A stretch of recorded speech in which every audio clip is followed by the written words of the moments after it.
ग्लानिर्भवति भारत अभ्युत्थानम् अधर्मस्य तदात्मानं सृजाम्यहम् परित्राणाय साधूनां विनाशाय च दुष्कृताम् धर्म संस्थापनार्थाय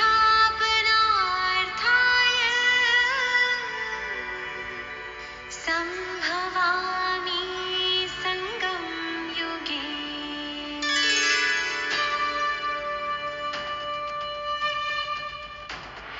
निराकार शिव है आए, गीता का ज्ञान सुनाए। निराकार शिव है आए, गीता का ज्ञान सुनाए।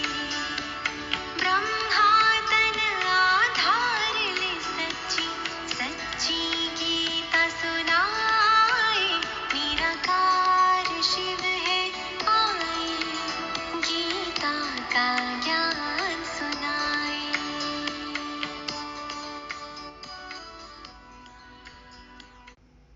ओम शांति। डबल इंजन की मदद से ऊंची यात्रा पर जाने वाले त्रिकालदर्शी चक्रवर्ती ईश्वरीय मिशन के विश्व शांति स्थापकों को गॉडली मॉर्निंग।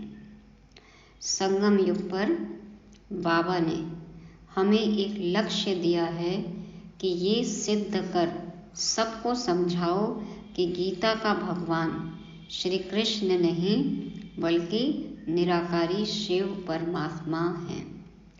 इस बात की सफलता होते ही, बाप की प्रत्यक्षता होते ही सतयुग में देर नहीं। इसके लिए माताओं को आगे आना है। 20 नाखूनों का जोर लगाकर सभी को सर्विस करनी है। निराकार और साकार की महिमा का अंतर समझाना है। आज मम्मा भी हमें हमारे असली लक्ष्य की याद दिलाती हैं और इस रूहानी परमात्म ज्ञान का महत्व समझाती हैं। तो इन सभी पॉइंट्स को विस्तार से समझेंगे 7 फरवरी 2023 की आत्मा को सतो प्रधान बनाने वाली मधुर मुरली में। मीठे बच्चे, इस समय तुम्हें निराकारी मत मिल रही है। गीता शास्त्र निराकारी मत का शास्त्र है, साकारी मत का नहीं। यह बात सिद्ध करो। गीता में लिखा हुआ है भगवान उवाच, तो ये सिद्ध कर बताना है कि भगवान निराकार है, शिव परमात्मा निराकार ही सच्ची गीता हमें इस समय सुनाते हैं। ये कृष्ण भगवान उवाच नहीं है, गीता साकार का मत नहीं है। ये बाबा कहते हैं बात सिद्ध करके समझाओ कि गीता शास्त्र निराकारी मत का शास्त्र है। संगम युग पर आकर निराकार शिव परमात्मा ब्रह्मा मुख से हमें सच्ची गीता सुना रहे हैं। ये बात सिद्ध करो। प्रश्न है आज का, कौन सी कोई यह बात बड़ी युक्ति से फर्स्ट क्लास बच्चे ही समझा सकते हैं? उत्तर में बाबा कहते यह ब्रह्मा ही श्री कृष्ण बनते हैं। ये बात समझाओ कि ये एक ही आत्मा है, यह ब्रह्मा ही श्री कृष्ण बनते हैं। ब्रह्मा को प्रजापिता कहेंगे, श्री कृष्ण को नहीं। निराकार भगवान ने ब्रह्मा मुख से ब्राह्मण रचे हैं। श्री कृष्ण तो छोटा बच्चा है। गीता का भगवान निराकार परमात्मा है। श्री कृष्ण की आत्मा ने पुरुषार्थ करके यह प्रारब्ध पाई। यह बहुत गुह्य बात है जो फर्स्ट क्लास बच्चे ही युक्ति से समझा सकते हैं। 20 नाखून का जोर देकर यह बात सिद्ध करो, तब सर्विस की सफलता होगी। इस पूरे ज्ञान का सार सेवा के लिए बाबा कहते हैं 20 नाखूनों का जोर देकर अपना 100% लगाकर ये बात सिद्ध करो कि गीता का भगवान निराकार शिव परमात्मा है, तभी हमें सेवा की, सर्विस की सफलता मिलेगी। गीत बजाओ।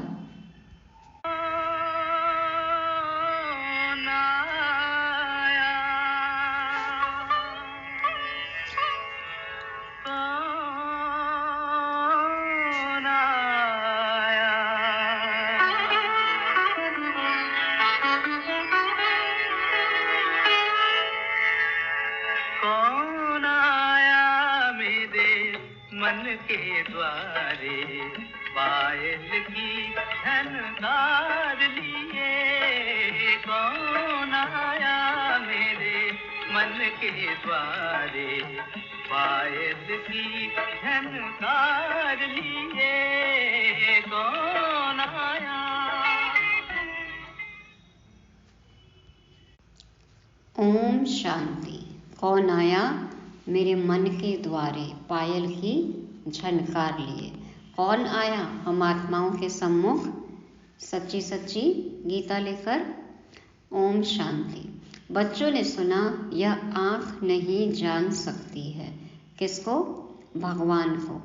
यह आँखें श्री कृष्ण को तो जान सकती हैं, बाकी भगवान को नहीं जान सकती। हाँ, स्वयं परमात्मा आए हैं हमारे सम्मुख, हमें सच्ची गीता सुना रहे हैं।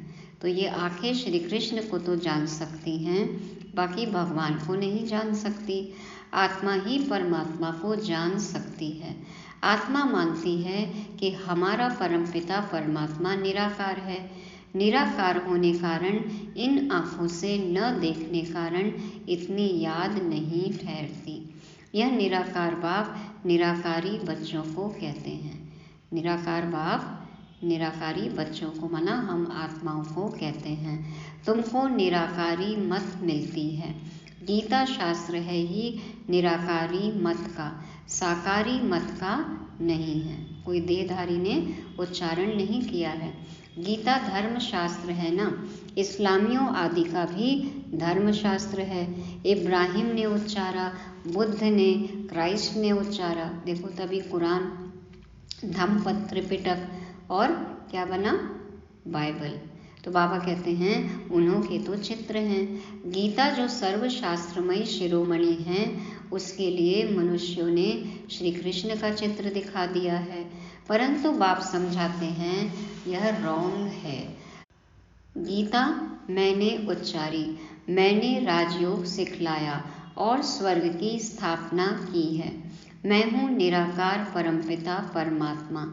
मैं तुम सर्व आत्माओं का बाप, मनुष्य सृष्टि का बीज रूप हूँ।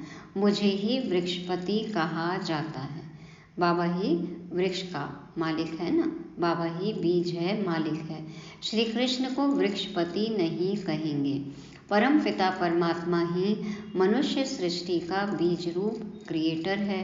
श्री कृष्ण को क्रिएटर नहीं कहेंगे, वह तो सिर्फ दैवी गुण वाला मनुष्य है। भगवान है एक। श्री कृष्ण को कोई सभी का परमात्मा नहीं कह सकते। सब धर्म वाले तो नहीं मानते हैं। बाप कहते हैं मैं 5000 वर्ष के बाद कल्प के संगम पर आता हूँ।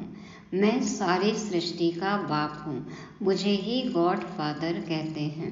श्री कृष्ण का नाम देने से परम पिता परमात्मा को जान नहीं सकते। यह बड़ी भारी भूल कर दी है। गीता द्वारा आदि सनातन देवी देवता धर्म मैंने ही स्थापन किया है। मुझे शिव व रुद्र भगवान कहा जाता है और कोई भी सूक्ष्म देवता को व मनुष्य को भगवान नहीं कहा जाता। लक्ष्मी नारायण आदि कोई को भी परमात्मा नहीं कहा जाता है।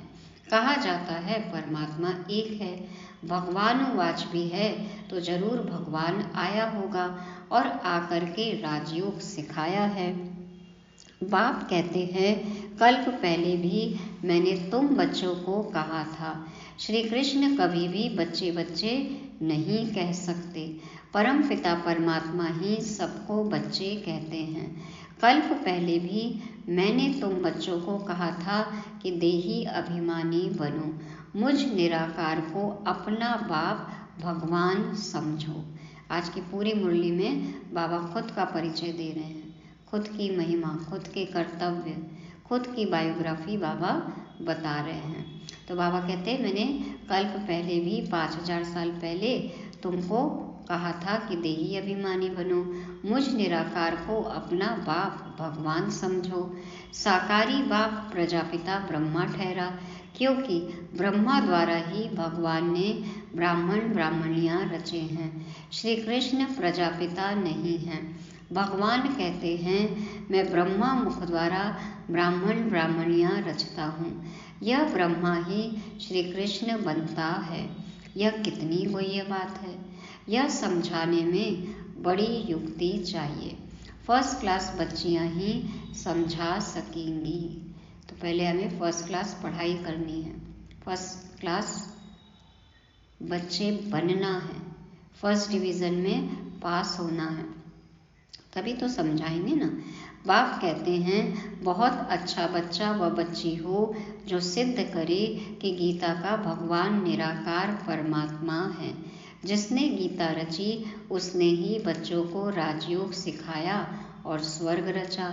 जरूर ऊंचे ते ऊंचा बाप ही राजयोग सिखाएगा। श्री कृष्ण ने तो प्रारब्ध पाई है, प्रारब्ध देने वाला है परमपिता परमात्मा। श्री कृष्ण है उनका बच्चा। श्री कृष्ण की आत्मा ने पुरुषार्थ किया और प्रारब्ध पाई। पुरुषार्थ कराने वाले को उड़ाकर पुरुषार्थ कर प्रारब्ध पाने वाले का नाम रख गीता को खंडन कर दिया है। देखो, शिक्षक का नाम गायब कर दिया और विद्यार्थी का नाम लिख दिया, तो गीता खंडन हो गई, गलत हो गई, रॉन्ग हो गई। सर्विस को बढ़ाने के लिए बच्चों को 20 नाखून का जोड़ देना चाहिए, माना 100% अपना सब कुछ जो है वो लगा देना चाहिए, पूरा जोर, पूरी मेहनत करनी चाहिए। गीता किसने उच्चारी, गीता द्वारा कौन सा धर्म किसने स्थापन किया, इस ही बात से तुम अच्छी रीति जीत पहन सकते हो। बाबा कहते ये एक बात सिद्ध कर दी तो तुम्हारी जीत है। परम पिता परमात्मा द्वारा स्वर्ग के मालिक बनते हैं, ना कि श्री कृष्ण द्वारा। तो इस बात पर मेहनत करनी है। सब शास्त्र है गीता के बच्चे, तो बच्चों से कभी वर्षा मिल नहीं सकता। वर्षा तो जरूर बाप ही देंगे। काका, चाचा, मामा, गुरु आदि कोई से भी वर्षा नहीं मिलता है। बेहद के बाप से ही बेहद का वर्षा मिलता है। यह लिखत ऐसी साफ कर लिखनी है कि समझ जाएं तो बरोबर गीता खंडन की है। गीता को डिफेम किया है, इसलिए भारत कंगाल बन गया है। देखो, गीता शास्त्र को सब कितना मानते हैं, लेकिन फिर भी उसमें सच्चाई नहीं है। कितना बड़ा झूठ हो गया, किस बात से खंडन हो गया कि यह गीता किसी देहधारी ने उच्चारी है। कृष्ण भगवान उवाच लिख दिया, जबकि सच्चाई क्या है कि निराकार शिव परमात्मा ने ये गीता उच्चारी है। इसी एक भूल के कारण, गलती के कारण हम गिरते आए। भारत कंगाल बन गया, कौड़ी तुल्य बन गया है। ऐसी लिखत लिखो। भारत को स्वर्ग बनाने वाला कौन है? स्वर्ग कहाँ है? कलयुग के बाद सतयुग होगा तो उनकी स्थापना जरूर संगम पर होनी चाहिए।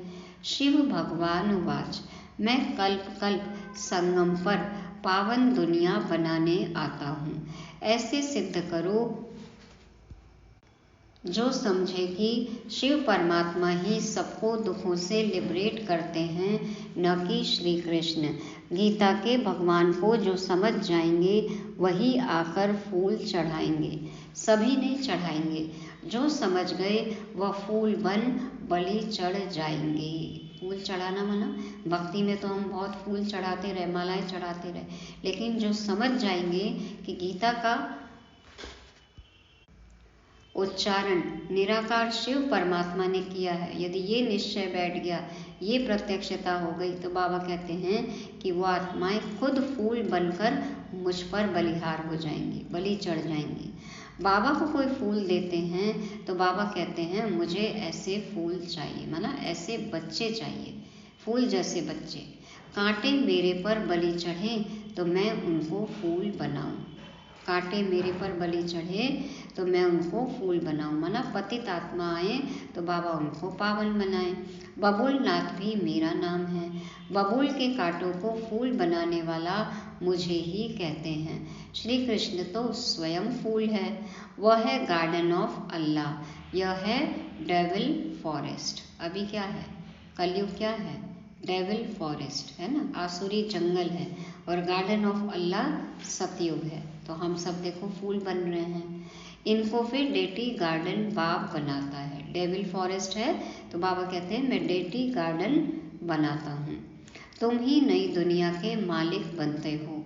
लक्ष्मी नारायण की डेटी डायनेस्टी कही गई है, ब्राह्मण कुल की डायनेस्टी नहीं कहेंगे।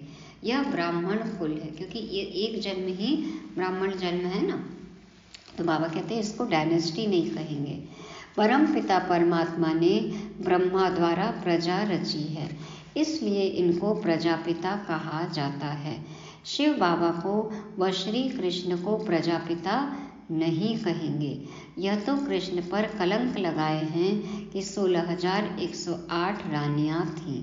यह तो प्रजापिता ब्रह्मा ने इतने बच्चे और बच्चियां पैदा की हैं। तो शिव बाबा ने ब्रह्मा मुख द्वारा हमको पैदा किया, हमको रचा है, तो कलंक किस पे लग गया, श्री कृष्ण पे, कि 16,108 रानियाँ, जबकि 108 और 16,108 की जो माला का गायन है तो वो हम बच्चों का है ना, तो बाबा हमको अडॉप्ट करते हैं, लेकिन बाबा के नाम की जगह श्री कृष्ण का नाम डाल दिया, तो ये कलंक श्री कृष्ण पे लग गया। तो ज्ञान का सागर है ही एक परमपिता परमात्मा। पाप का दंड धर्मराज देते हैं। प्रेसिडेंट को भी बड़े से बड़ा जज कसम देंगे। सुप्रीम कोर्ट का जो एकदम सुप्रीम जज होता है ना, बड़े से बड़ा जज, वही प्रेसिडेंट को शपथ दिलाते हैं। तो राजा से कभी कसम नहीं उठवाया जाता है, क्योंकि उन्हें राजा बनाता है भगवान। भगवान हमें राजा बना रहे हैं तो कौन हमें कसम दिलवाएगा। लेकिन हम यहाँ संगम युग पर प्रतिज्ञा करते हैं, पवित्रता की प्रतिज्ञा करते हैं, बाप का बनने की प्रतिज्ञा करते हैं, अव्यभिचारी याद की प्रतिज्ञा करते हैं, तब तो हम राजा बनेंगे ना। वह है अल्पकाल के लिए। यहाँ तो बाप 21 जन्मों के लिए राज्य भाग्य देते हैं, वहाँ कसम उठाने की बात नहीं है। यह मनुष्य सृष्टि रूपी वृक्ष है, कोई जंगली वृक्ष नहीं है। परम पिता परमात्मा को वृक्षपति कहा जाता है। श्री कृष्ण इस वृक्ष का राज बता नहीं सकते, वृक्षपति ही समझा सकते हैं। श्री कृष्ण तो खुद क्या है, पत्ते हैं ना। सबसे पहला पत्ता बाबा बोलते हैं ना कि मैं बीज रूप हूँ, फिर 2 पत्ते निकलते हैं, श्री कृष्ण और श्री राधे। तो वो कैसे राज बता सकते हैं। बाबा कहते हैं मैं वृक्षपति हूँ, मैं ही समझा सकता हूँ सब कुछ। नर से नारायण तो बाप ही बनाएगा, न कि श्री कृष्ण। मुख्य धर्मशास्त्र हैं 4, बाकी सब है दंत कथाएं। तो सर्वशास्त्र शिरोमणि श्रीमद् भगवद गीता और कुरान, धम्मपत्र, त्रिपिटक और बाइबल। बाबा कहते हैं मुख्य धर्मशास्त्र है 4, बाकी सब है दंत कथाएं। पहला धर्म कौन सा स्थापन हुआ और किसके द्वारा। स्वर्ग में था देवी देवता धर्म, तो जरूर वह बाप ही रचेगा। बाप पुरानी दुनिया से लिबरेट करते हैं, क्योंकि दुख बहुत है, त्राही करते हैं। बाप से स्वर्ग का वर्षा लेना है तो अभी लो। साधारण आदमी कोई वर्षा दे नहीं सकता। बच्चों को सर्व प्राप्ति कराने वाला है ही बाप। बेहद का बाप ही स्वर्ग का मालिक बनाते हैं। ऐसी टेम्पटेशन देनी है। बाबा कहते हैं ना, ऐसे बताओ क्या प्राप्तियां होती हैं, थोड़ा लालच दो, उनको इनाम के बारे में बताओ, तब तो मेहनत करेंगे, तब तो आएंगे। जैसे शिकारी लोग कोई से शिकार कराते हैं तो सारी तैयारी कर शिकार सामने लाकर सिर्फ उनसे शिकार कराते हैं। यहाँ शिकार कराना है माताओं से। माताएं शिकारी बनने के लिए तैयार हैं। बाप कहते हैं शिकार माताओं के आगे ले आना है, क्योंकि माताएं बहुत अनुभवी होती हैं ना। तो बाबा कहते हैं शिकार ले आओ, शिकार माना आत्माओं को ले आओ, फिर माताएं समझाएंगी उनको। अपने भाई बहनों को सामने ले आओ, फिर माताएं तो संभाल ही लेती हैं ना सब कुछ। तो बाप कहते हैं शिकार माताओं के आगे ले आना है, माताएं बहुत हैं, नाम एक का बाला हो जाता है। तो मशहूर हो गई जगदम्बा, सरस्वती, राधे, श्री लक्ष्मी, बाकी सभी माताओं का गायन है। इसीलिए क्या बोला जाता है, भारत माता, जगदम्बा। माता क्या है, पहली गुरु होती है।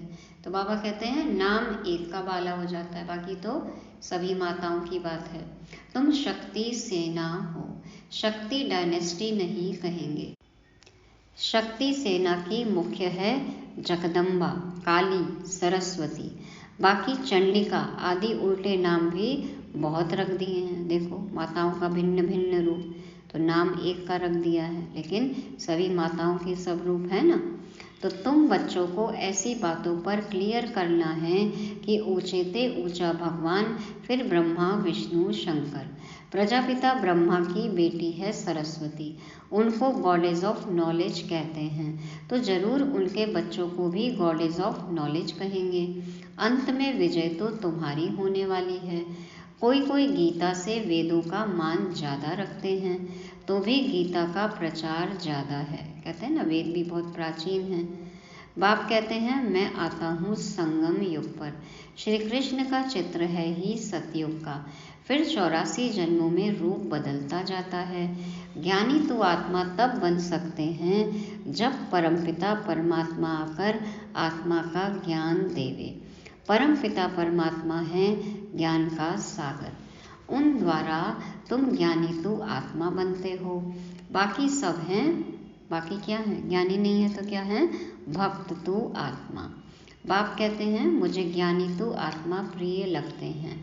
महिमा सारी गीता की है, ध्यानी से ज्ञानी श्रेष्ठ हैं, ध्यानी से ज्ञानी श्रेष्ठ हैं। ध्यान ट्रांस को कहा जाता है। यह तो बाप से योग लगाना है, ध्यान में जाने से कोई भी फायदा नहीं है। यदि कोई साक्षात्कार करता है, ट्रांस में जाता है, ध्यान में कुछ दिखता है, तो बाबा कहते हैं उससे कुछ भी कमाई होती नहीं है, वो तो सब खेल पाल है। मुझसे जब योग लगाएंगे, ज्ञान युक्त योग लगाएंगे, तब कमाई होती है, तब विकर्म विनाश होते हैं। इसलिए बाबा को ज्ञानी तू आत्मा बच्चे प्रिय लगते हैं। तो बाबा कहते हैं ध्यान में जाने से कोई भी फायदा नहीं है।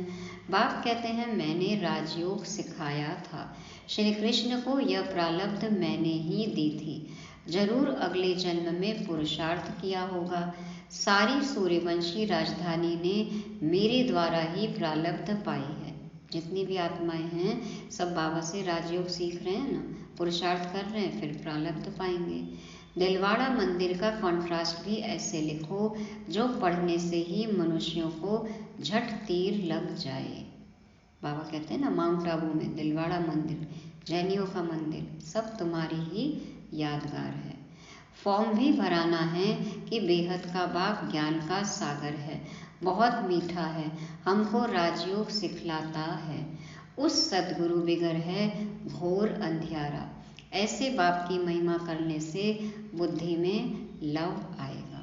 निराकार की महिमा बताओ तो सबको प्यार होगा उनसे। बाप सम्मुख आकर जन्म दे तब तो लव होगा ना। बाबा आएंगे, सामने आते हैं, हमें उनका प्यार अनुभव होता है, हम उनको प्यार करते हैं, सामने आते हैं, हमें जन्म देते हैं, तभी तो ये प्यार की लेन देन होती है। बाबा का प्यार हमें अनुभव होता है, हम बाबा को प्यार करते हैं। तो बाबा कहते हैं तभी तो लव होगा ना, तुमको जन्म दिया है तब तो लव हुआ है। बाप कहने से ही स्वर्ग याद आता है। बाबा स्वर्ग की स्थापना करते हैं, हम उनसे वर्षा ले रहे हैं।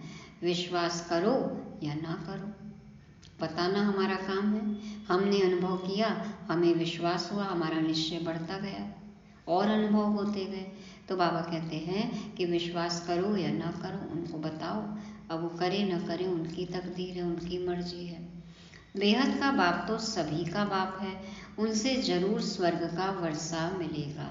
बाप है ही नई दुनिया का रचयिता, तो जरूर नई दुनिया का वर्षा देगा। बाबा नई दुनिया रच रहे हैं तो हमें नई दुनिया का वर्षा मिलेगा। अच्छा, मीठे मीठे सिके लदे बच्चों प्रति माता पिता बाप दादा का याद प्यार और गुड मॉर्निंग। रूहानी बाप की रूहानी बच्चों को नमस्ते। हम रूहानी बच्चों की रूहानी बाप दादा को याद प्यार गुड मॉर्निंग और नमस्ते। शुक्रिया बाबा, शुक्रिया। धारणा के लिए मुख्य सार। पहला पॉइंट, बाप का प्रिय बनने के लिए बुद्धि में ज्ञान को धारण कर ज्ञानी तो आत्मा बनना है। बाप से योग लगाना है, ध्यान की आश नहीं रखनी है। दूसरा पॉइंट है, माताओं को आगे रख उनका नाम बढ़ाना है। अथॉरिटी से गीता के भगवान को सिद्ध करना है। 20 नाखून के जोड़ से सर्विस को बढ़ाना है। वरदान है, श्रेष्ठ जीवन की स्मृति द्वारा विशाल स्टेज पर विशेष पाठ बजाने वाले हीरो पाठधारी भव। श्रेष्ठ जीवन की स्मृति द्वारा विशाल स्टेज पर विशेष पाठ बजाने वाले हीरो पाठधारी भव। बाप दादा समझाते हैं, ब्रह्मा बाप ने आप बच्चों को दिव्य जन्म देते ही पवित्र भव योगी भव का वरदान दिया। ब्रह्मा बाप ने आप बच्चों को दिव्य जन्म देते ही पवित्र भव योगी भव का वरदान दिया। जन्मते ही बड़ी माँ के रूप में पवित्रता के प्यार से पालना की, सदा खुशियों के झूले में झुलाया, सर्व गुणमूर्त ज्ञान मूर्त सुख शांति स्वरूप बनने की हर रोज लोरी दी। ऐसे माता पिता के श्रेष्ठ बच्चे ब्रह्मा कुमार कुमारी हैं। इस जीवन के महत्व को स्मृति में रख विश्व की विशाल स्टेज पर विशेष पाठ हीरो पाठ बजाओ। बाप दादा हमें याद दिला रहे हैं कि हमारा दिव्य जन्म जैसे ही हुआ हमें वरदान भी मिला पवित्र बनने का, योगी बनने का। और बेहद की माँ ब्रह्मा माँ ने पवित्रता के प्यार से हमारी पालना की, हमें खुशियों के झूले में झुलाया और सर्वगुण मूर्त ज्ञान मूर्त और सुख शांति स्वरूप बनने की रोज हमें लोरी सुनाई, माना हमें शिक्षा दी। बाबा कहते हैं, ऐसे माता पिता के श्रेष्ठ बच्चे हम ब्रह्मा कुमार कुमारी हैं। तो इस जीवन के महत्व को हमें सदा याद रखना है। और हम कौन हैं? हम भगवान के बच्चे हैं, हम ब्रह्मा कुमार कुमारी हैं। ये याद रखकर हमें विश्व की विशाल स्टेज पर विशेष पाठ बजाना है, हीरो पाठ बजाना है। स्लोगन है, बिंदु शब्द के महत्व को जान, बिंदु बन, बिंदु बाप को याद करना ही योगी बनना है। बिंदु शब्द के महत्व को जान, बिंदु बन, बिंदु बाप को याद करना ही योगी बनना है। आत्मिक स्वरूप में टिककर परमात्मा बाप को याद करना है। हम भी बिंदु और वो भी बिंदु, तो गुणों के सिंधु में हमें समा जाना है। अब है मातेश्वरी जी के अनमोल महावाक्य। पहले पहले यह जानना जरूरी है कि अपना असली लक्ष्य क्या है, वो भी अच्छी तरह से बुद्धि में धारण करना है, तभी पूर्ण रीति से उस लक्ष्य में उपस्थित हो सकेंगे। जब पता होगा कि हमारा लक्ष्य क्या है, तभी तो हम उसकी ओर कदम बढ़ाएंगे ना, तभी तो वैसे लक्षण आएंगे। अपना असली लक्ष्य है, मैं आत्मा उस परमात्मा की संतान हूँ, असल में कर्मातीत हूँ, फिर अपने आप को भूलने से कर्म बंधन में आ गई। असल में क्या है कि कर्म के अच्छे या बुरे फल के प्रभाव से प्रभावित नहीं होती हूँ, लेकिन अपने आप को भूल गई कि मैं आत्मा हूँ, तो मैं कर्म बंधन में आ गई। अब फिर से वो याद आने से, इस ईश्वरीय योग में रहने से अपने किए हुए विकर्म विनाश कर रहे हैं। तो अपना लक्ष्य हुआ, मैं आत्मा परमात्मा की संतान हूँ, बाकी कोई अपने को हम सो देवता समझ उस लक्ष्य में स्थित रहेंगे तो फिर जो परमात्मा की शक्ति है वो मिल नहीं सकेगी और न फिर तुम्हारे विकर्म विनाश होंगे। अब यह तो अपने को फुल ज्ञान है, मैं आत्मा परमात्मा की संतान कर्मातीत हो भविष्य में जाकर जीवन मुक्त देवी देवता पद पाएंगे। इस लक्ष्य में रहने से वह ताकत मिल जाती है। अब यह जो मनुष्य चाहते हैं हमको सुख शांति पवित्रता चाहिए, वो भी जब पूर्ण योग होगा तब ही प्राप्ति होगी। बाकी देवता पद तो अपनी भविष्य प्रारब्ध है, अपना पुरुषार्थ अलग है और अपनी प्रारब्ध भी अलग है, तो यह लक्ष्य भी अलग है। अपने को इस लक्ष्य में नहीं रहना है कि मैं पवित्र आत्मा आखिरी परमात्मा बन जाऊंगी, नहीं, परंतु हमको परमात्मा के साथ योग लगाए पवित्र आत्मा बनना है। बाकी आत्मा को कोई परमात्मा नहीं बनना है। मम्मा कह रही हैं कि अपना असली लक्ष्य हमें समझना है। क्या है हमारा असली लक्ष्य? कि मैं आत्मा परमात्मा की संतान हूँ। जब इस लक्ष्य को याद करके स्मृति में रख के हम पुरुषार्थ करते हैं तो भविष्य में हमें प्रारब्ध मिलती है। जो इस पढ़ाई का हमारा लक्ष्य है कि हमें नर से नारायण बनना है, देवी देवता बनना है, वो हम बन जाएंगे। लेकिन अभी वर्तमान में हमारा लक्ष्य ये है कि हम ईश्वरीय संतान हैं, आत्मा परमात्मा की संतान है। आत्मा परमात्मा नहीं बन जाएगी, लेकिन आत्मा जब परमात्मा से योग लगाती है तब देवी देवता पद, माना हम अपनी विश्व की बादशाही,